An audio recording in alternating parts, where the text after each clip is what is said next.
Hello.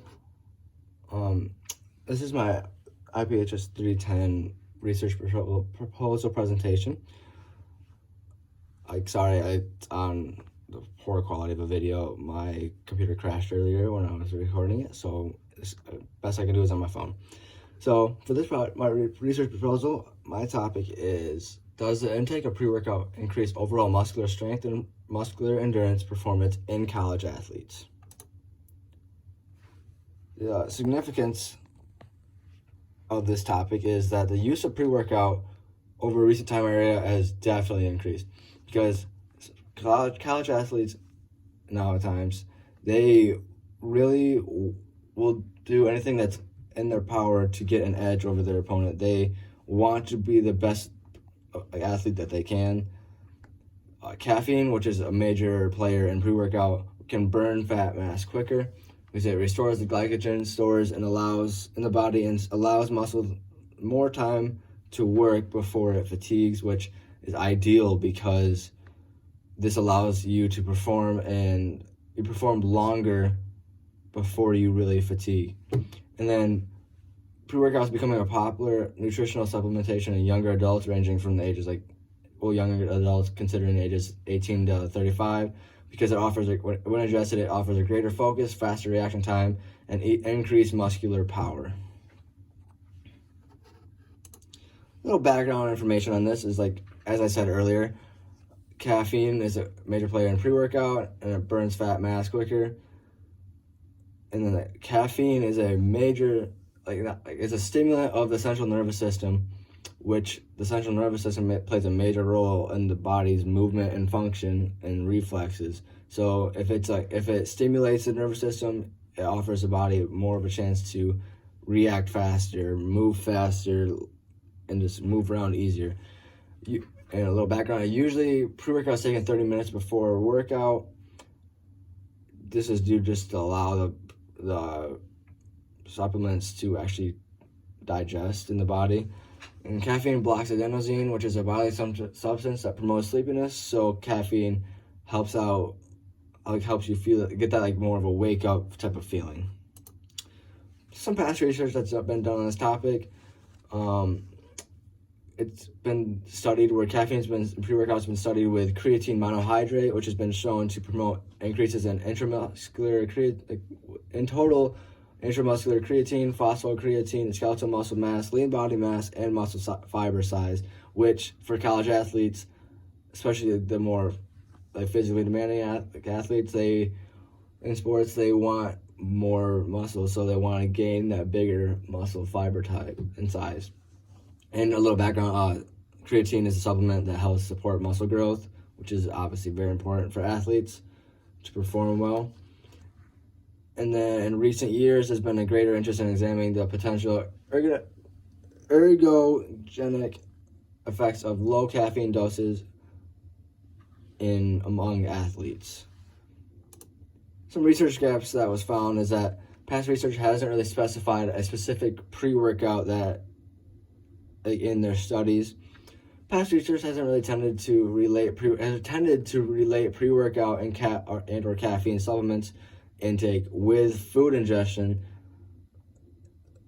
And then past research has also had different variables, dependent variables that is identified in this topic, which is muscular strength, muscular endurance, and RPE, which is rate of perceived exertion. The purpose of this study is to see if intaking pre-workout supplements increases your overall in general lifting numbers regarding to muscular strength and muscular endurance, and also to see if it decreases the RPE of you working out. And because there is an idea of it could be more of a psychological boost, or is it actual muscular output increase.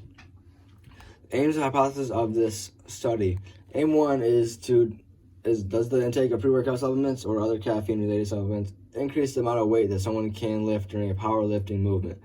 Hypothesis 1 is that the intake of pre-workout will increase the overall maximal lifts when testing muscular strength regarding to bench press, squat, and deadlift. And a little back, powerlifting movement is more of like the heavy type of lifting movements done with athletes. Aim 2 is, does the intake of pre-workout improve the overall efficiency and or lower the RPE of a lift, like when athletes work out. Hypothesis 2 is when ingesting pre-workout, the overall RPE of a movement will decrease as the result of the ingestion of pre-workout, and the muscular strength and endurance will increase overall. Some limitations and delimitations of this research. Limitations is that the study will not assess athletes' overall fitness and or weight room experience levels before the study. So meaning that athletes could sign up for the study with no weight room experience before. And then some of the athletes may not have used pre-workout supplements before.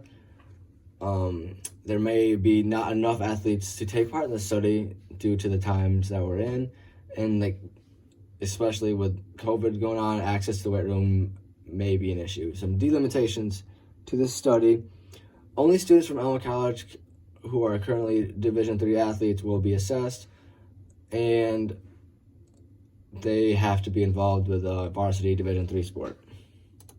The study design is an experimental study design, a non-randomized experimental study design. There will be 2 groups. One group will be the control group, being the people that do not consume pre-workout, and group 2 will be the group that's being really tested, and that's the group that does consume pre-workout. Variables of interest: independent variable will be pre-workout supplementation intake. Dependent variable will be the muscular strength, muscular endurance, and RPE. And extraneous variable will be gender. And this could affect the dependent variable due to, in general, females may not be as strong or have as much muscular endurance as their male counterparts.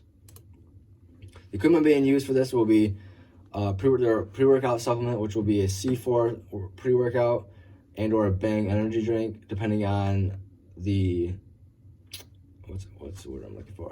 The preference of the participant. C4 will be used in 1 scoop mixed with 6 to 8 fluid ounces of water. Bang energy drink will be 1 16-ounce can.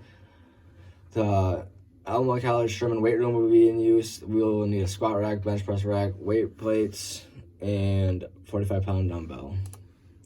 Procedure: they'll be split up into control group and pre-workout group. There will be a baseline testing week baseline testing week, midway point testing week, and the final testing week. There will be 2 lifting days in each week. 1 is to test muscular strength, 1 to test muscular endurance. The muscular strength will be a 1 rep max. Muscular endurance will be 8 to 10 rep max. Control group will not be consuming pre-workout as stated before, and the list will be a bench press, back squat, and straight bar deadlift. Lifting schedule, as stated before, will be 3 different times during the semester: the baseline week, midway point, and end of the final week. And then so for the format, participants will come in ahead of time, at a time stated ahead of time, and the pre-workout group will be given beforehand the pre-workout and or energy drink, and adjusted that 30 minutes before that they show up. They'll warm up doing dynamic stretches.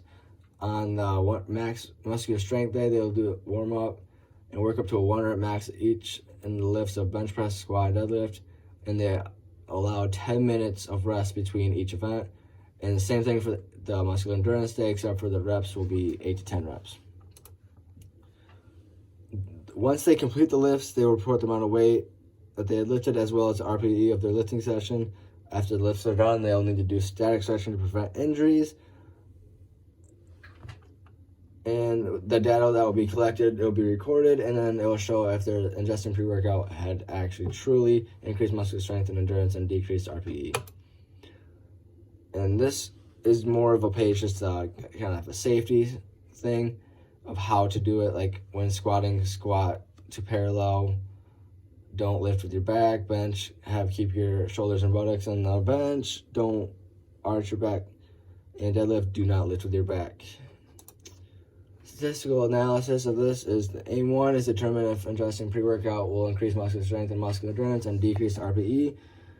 And from the data collected, there will be looking for a positive correlation with ingesting pre-workout and the stronger, higher lifting numbers. than the non-pre-workout group. And then the aim 2 is, does the intake of pre-workout improve the overall efficiency and lower the RPE of a lift? And this will be done the same positive correlation as the previous aim. Here are some references. And I mean, if we were in person, we would have questions, but with this, you could type in some questions. Thank you.